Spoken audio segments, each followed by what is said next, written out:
India Bangladesh மோதும் இரண்டாவது T20 போட்டியில் 3 தமிழர்கள் என்ட்ரி ஆயிருக்காங்க. ஆள விடுங்கடா சாமி. அதாவது முன்னிருந்த இந்திய டீம் கிடையாது, இப்போ ஒரு கூந்தலும் பிடுங்க முடியாது என்று வெளிப்படையாக சாகிப் அல் ஹசன் தீப்பொட்டில் அடித்த மாதிரி பேசியிருக்காருங்க. இந்த நிலையில் வந்துட்டு சீனியர் பிளேயர்கள், அதாவது பங்களாதேஷில் இருக்கும் சீனியர் பிளேயர்கள் இருக்காங்க இல்லையா, அவங்க நாடு திரும்பி இருக்கிறதா ஒரு முக்கியமான செய்தி வந்திருக்கு. அது என்ன தகவல்னு நம்ம மிக விரைவாக பார்க்கலாம். இந்தியா பங்களாதேஷ் மோதும் 3 T20 போட்டி நடந்து வருகிறது. முதல் மேட்ச் வந்துட்டு இந்தியா ஈஸியாக 10 ஓவரில் பார்த்தீங்கன்னா பங்களாதேஷா அது பார்க்கான்னு தெரியலங்க, பார்க்க மென்று துப்புற மாதிரி துப்பி விட்டாங்கன்னு வைங்களேன்.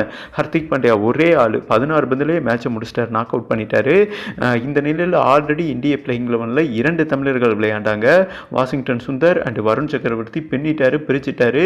அவர் ஸ்பின்னில் வந்துட்டு என்னங்க சொல்கிறது, பின்னூசி மாதிரி மாறிட்டாங்க என்று சொல்லலாம் பங்களாதேஷ் பேட்ஸ்மேன்கள். ஓகே, அவர் அந்த மேட்ச் கம்ப்ளீட் ஆன பிறகு என்ன மென்ஷன் பண்ணியிருந்தார்னா, T20 ஃபார்மேட்டுக்கு அதாவது என்ன தேவை, ஏர்கர் தேவை. அந்த ஏர்கரை வந்துட்டு அதிகமாக யூஸ் பண்ணக்கூடியவர் டி நடராஜன். எனக்கு 3 ஆண்டுக்கு பிறகு வாய்ப்பு கொடுத்த மாதிரி கௌதம் காம்பீர் கிட்ட ரெக்வஸ்ட் பண்ணி கேட்டிருக்காருங்க. டி நடராஜன் பக்கத்துல இருந்து நான் பார்த்துருக்கேன். அவர் T20 ஃபார்மேட்டுக்கு அடாப்ட் ஆனவர். அதாவது இந்த மாதிரி சின்ன டீமுக்கு எதிராக மோதும் போது தான் அவருக்கு வாய்ப்பு கொடுத்து அவர் திறமையை பரிசோதிக்க முடியும். என்னோட திறமை இப்போ எப்படி பிரதிபலிச்சதோ, ஏன்னா 3 விக்கெட் எடுத்தார், 4 விக்கெட் எடுத்திருப்பார், ஒரு கேட்சை வந்துட்டு நிதிஷ் ரெட்டி மிஸ் பண்ணிட்டார். ஓகேவா, அந்த மாதிரி நட்டும் மிகப்பெரிய லெவலில் ஒரு பவுலராக உருவெடுப்பார். அதாவது T20 ஃபார்மேட்டை பொறுத்தவரை ஏக்கர் இம்பார்ட்டன்ட்.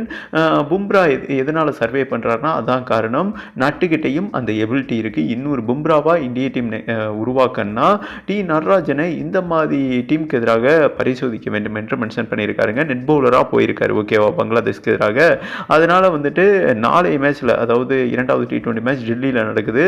நட்டு ப்ளே பண்ணுவார். நிதிஷ் ரெட்டிக்கு ரீப்ளேஸ்மெண்ட்டாக ப்ளே பண்ணால் அதிகபட்சம் வாய்ப்புள்ளது என்றும் ஒரு முக்கியமான செய்தி வந்திருக்கு. அப்படி பார்க்கும்போது வாஷிங்டன் சுந்தர், வருண் சக்கரவர்த்தி அண்ட் டி நடராஜன் 3 தமிழர்கள் ஆதிக்கம் செலுத்த போறாங்க என்றே சொல்லாங்க.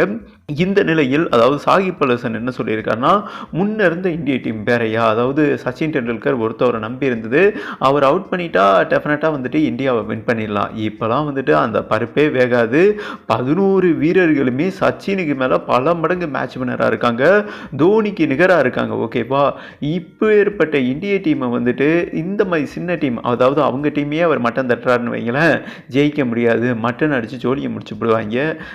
அதாவது இப்போ இருக்கிற இந்திய டீமை வந்துட்டு வீழ்த்த முடியாது. இப்போ இருக்கிற பங்களாதேஷ் டீமால் 10 ஓவரில் ஜெயிச்சாங்க இல்லையா, இதுதான் அடுத்து வர்ற போட்டிகளையும் தொடரும் என்று வெளிப்படையாக பேசியிருக்காருங்க.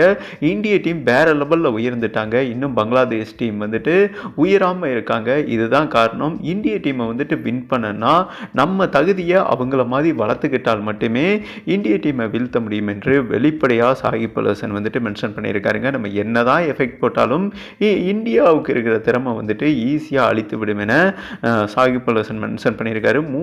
முதல் மேட்சை வின் பண்ண மாதிரி அடுத்து வர 2 T20 போட்டிகளையுமே அசால்ட்டாக இந்தியா வின் பண்ணிடுவாங்க என்றும் சாகிப் வந்துட்டு மென்ஷன் பண்ணியிருக்காருங்க. இவரோட பாயிண்ட் ஆஃப் வியூ கரெக்ட் தானா? நாளைக்கு நட்டு விளையாண்டார்னா இளையராஜா மாதிரி மெட்டு போட்டு ஒரு மிகப்பெரிய ஹிஸ்ட்ரிக்கல் படைப்பாரா?